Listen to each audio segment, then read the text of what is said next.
You guys spammed me to plant 20 million trees on Twitter, Reddit, all over my comment section, so I made it happen. Hey, what's up? It's Sunny.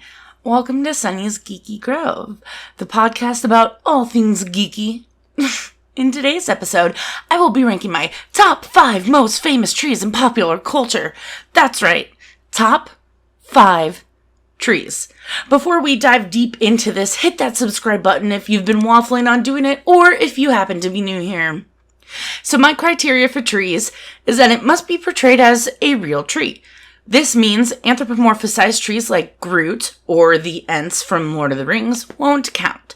I will, however, be allowing trees that are possessed in a way or with magical realism, things like that.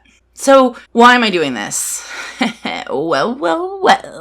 For those of you who don't know, Mr. Beast is a super prolific YouTuber who is widely known for his videos about giving larger and larger tips to servers in restaurants, setting up free car lots, or a store where everything is $1 or even free. His videos always tend to go viral, garnering over 15 million views each.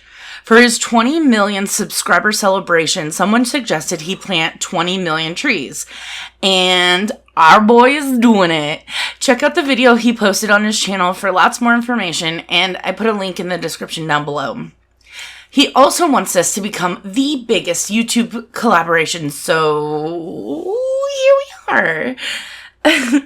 Before we go any further, open up another browser window, go to teamtrees.org, and pledge your donation today. So, number 5. The Christmas tree from Charlie Brown's Christmas is pretty iconic. It's a small tree with a small amount of leaves and looks like the most pitiful of all the trees on the lot. The symbolism of how this tree reflects Charlie's own personal feelings of worth are extremely evident.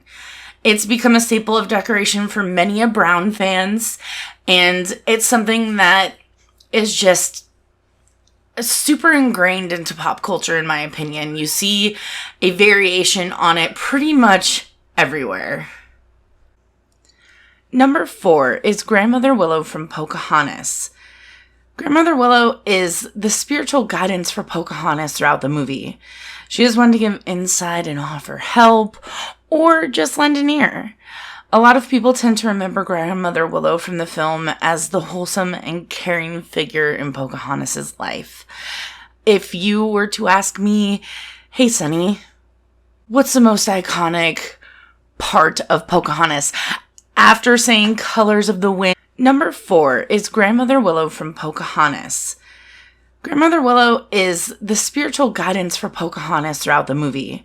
She is one to give insight and offer help, or just lend an ear. A lot of people tend to remember Grandmother Willow from the film as the wholesome and caring figure in Pocahontas' life. If you were to ask me, hey Sunny, what's the most iconic part of Pocahontas?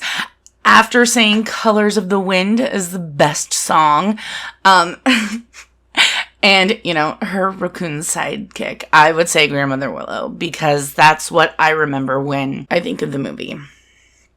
Number 3, the Whomping Willow from Harry Potter. So sticking with our willow tree theme, the Whomping Willow is iconic for the classic scene of the Weasleys' car getting caught in it when Ron flies him and Harry to school. The personality of the Whomping Willow is such a big mood. I, too, don't like when people fly cars into me or get into my space. It's super iconic. Number 2 is the Grove of Holiday Trees in Nightmare Before Christmas.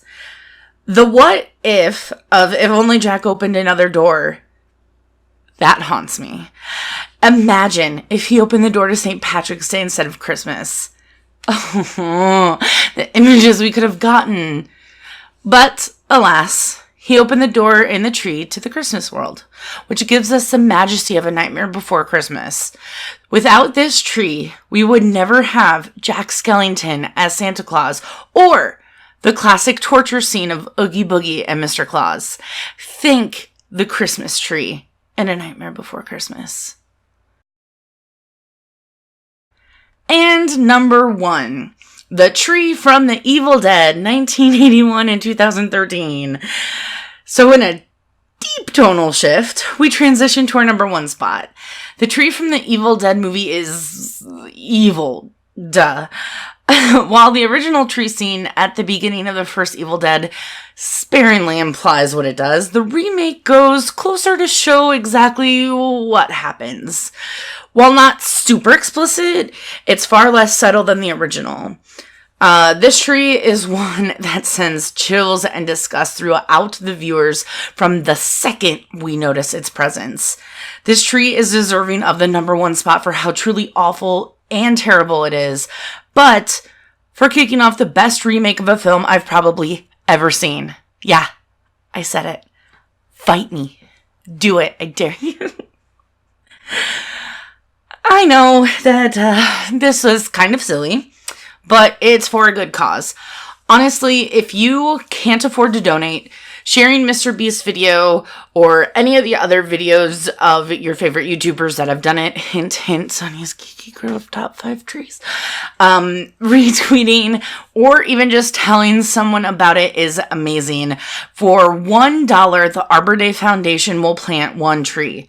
$1 is 1 tree. Even if you only donate $1, that's a freaking tree. I can't believe how amazing this is. Donate $1, 1 tree gets planted. Easy peasy. I'm just like, super excited that I'm technically doing a collab with Mr. Beast right now. I mean, you guys, I made it. Anyway, that's where I will leave you today. And once again, the website to donate is teamtrees.org. If you liked this video, give me a like. If you disliked this video, leave a comment down below telling me that. The thumbs down button is broken. They're working on removing it, I guess. I don't really know. Hit subscribe if you'd like to. It'll make me smile and happy, and that's like really awesome. Ring the bell if you want to. I hope you have a truly amazing day. You deserve the best in life. You are amazing, wonderful, and valid. My name is Sunny, and you have been amazing. Thanks for listening. Bye.